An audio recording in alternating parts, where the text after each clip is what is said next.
Hello Leo, Sun, Moon, Rising and Venus signs. Kamusta po kayo? Sana po ay nasa mabuti kayong kalagayan.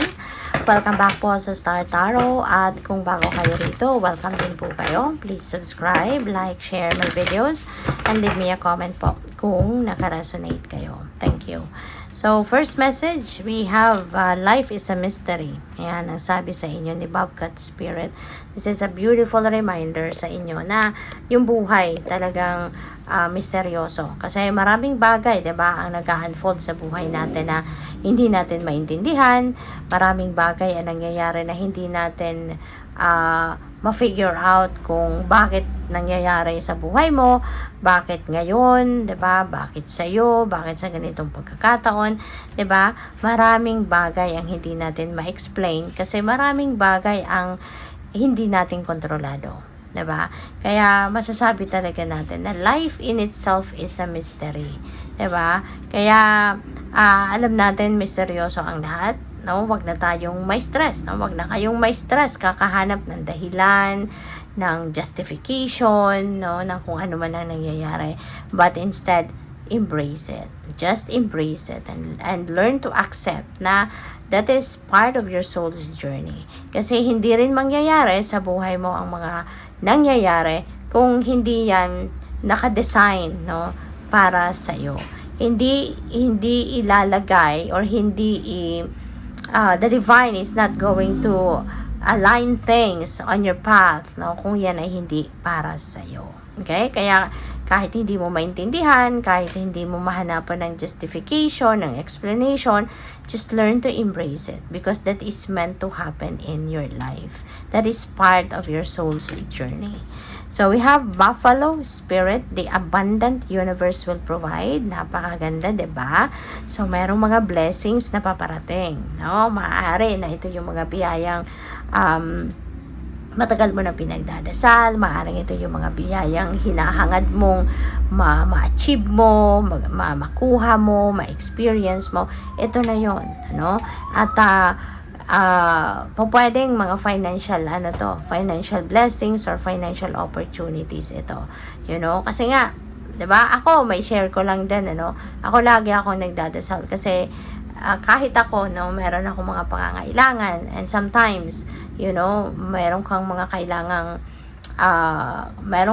pangangailangang unexpected na hindi mo nalagyan ng budget, hindi mo na, alam mo yun, hindi ka prepared para dyan. So, I always pray na God will provide. No, God will provide. I always say that, no, as my affirmation na God will provide. And eventually, you know, yung mga pangangailangan ko, nakukuha ko, nare-receive ko din, no? Kasi kapag nag-affirmation din kayo, nagpa-positive affirmation kayo, eventually, you know, that is what really is going to happen.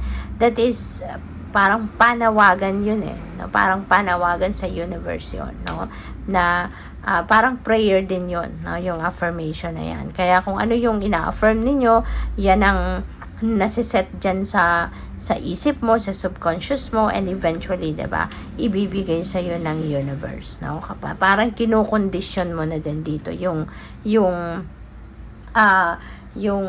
surroundings mo, kinokondisyon mo dito yung buong universe, ano? And the divine will hear you, the divine will listen to you, and eventually, kung ano talaga yung pinagdadasal mo, kung ano yung sinasabi mo, yun ang nangyayari, yun ang binibigay. So we also have the Rhino Spirit, overcome any obstacle. Okay? So, kaya wag kayong matakot kung mayroon kayong mga obstacles na nararanasan, na experience, mayroong mga sagabal sa path mo. Don't worry, no? Kasi lahat ng 'yan, no? Kaya mo 'yan, kaya mong solusyonan, kaya mong lusutan 'yan. Kasi hindi rin 'yan ibibigay sa iyo, hindi rin dadating sa path mo yung mga ganyang obstacle kung wala kang kakayanan para lagpasan ito, kung wala kang kakayanan kung wala kang kakayanan na baguhin ito, okay, or masolusyonan ito. Kaya definitely, you know, you are going to overcome that any obstacle there. Alright? So, tingnan natin kung ano pa ang mga mensahe para sa'yo. And by the way, maraming salamat muna for subscribing. And if you haven't subscribed yet, subscribe na po kayo. And maraming salamat din for not skipping the ads, okay? Kasi malaking tulong po yan sa akin. Maraming salamat. And also, please click the join button po sa baba ng video kung gusto po ninyo na mag-join sa membership. Salamat. So, we also have romance, illusion, seeking the sacred. So, for some of you, ang napipick up ko dito, baka meron kayong mga bagong love and romantic relationship na papasukin. Baka ang iba sa inyo dito, this is a time for falling in love. So, maaaring ganon. Or, possible din, na yung illusion na to, maaaring ito yung illusion ninyo na related sa inyong romantic relationship. Baka marami kayong pinaniniwalaan or may mga bagay kayo na matagal na ninyong pinaniniwalaan sa relasyon ninyo na maaring madiscover mo sa ngayon na ay wow, 'di ba? Buti na lang ngayon na-discover ko na maaring hindi pala totoo, walang katotohanan, no? O pwedeng gano'n. So there could be a discovery dito. So we also have the absolute truth. Wow. Courage, self-respect, responsibility. So this could be related, no? Talagang striking sa akin, no, yung pagkabasa ko ng absolute truth. Parang siguro related yan dito, no, sa illusion, no? Kung ano man itong akala mo, yung pala madidiscover mo ang mali ang inyong akala, and yung absolute truth na to, no, ito yung dadating para bulaanan, no, yung illusion na to na matagal nang nasa isip mo, nasa sistema mo na, nasanay ka na dyan kasi akala mo yun na yun ang totoo, pero hindi pala, no? So po pwedeng merong ganap dyan. So we have the horse, accepting help from another and delegating authority. So marami siguro kasi kayong kailangan gawin, may maraming bagay, no, ang kailangan mong asikasuhin sa ngayon, kaya kailangan mo dito, no, na humingi ka ng tulong sa iba, no, and huwag kang mahihiya na humingi ng tulong. Always remember na everyone is entitled for help.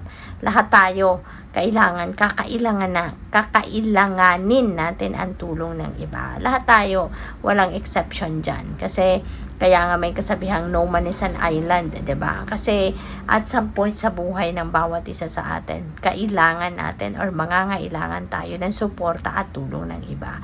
Kaya, huwag kayong mahiya, no, na tumanggap ng tulong ng iba. Alright? If you need to delegate some of your work, of your responsibilities or duties for a temporary time, then, diba, why not? Do it para makatulong sa'yo. Okay? So, tingnan natin kung ano pa ang mga kaganapan dito for some of you. So, we have Ace of Wands. Ayan. So, Ace is a new beginning energy. Okay? Kaya, definitely, meron kayong sisimulang bagong ganap dito. Kasi you will be taking advantage, you will be recognizing kung ano man ang ino-offer na ito ng universe para sa'yo. Diba? Ito yung kamay, no? Yung clouds na yan, ang kamay sa universe yan, sa Panginoon yan. Sa spirit yan. And itong hawak niya, this is the one, this is an opportunity na binibigay sa'yo, na alam ng universe na yan ang makakatulong sa'yo para mag-grow ka, para mag-thrive ka, mag-evolve ka into the best version of yourself. Ito yung alam niyang mapapalago mo ito, alam niyang maaalagaan mo ito, and you will make it grow. Okay? So, what else? We have 9 of Pentacles. This is also very beautiful energy pagdating sa inyong money, career, and finances. Kasi ito na yung time, no, na marireceive mo na kung ano man yung bunga ng inyong pagsisikap, pagtsatsaga, paghihirap, lahat ng effort, no, na ginagawa ninyo. Ito na yung bunga, no, paparating na.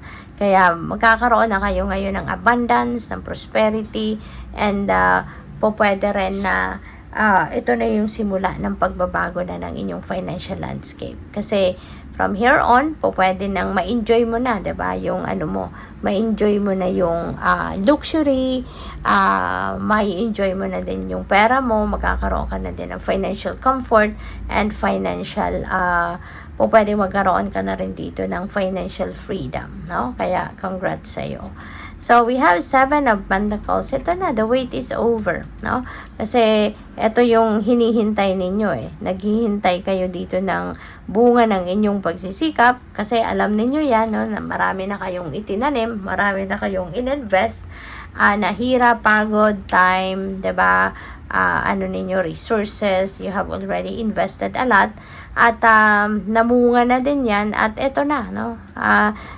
Yung harvest time na hinihintay ninyo, eto na, dadating na. So, good luck. Thank you for watching. Love and light. Namaste.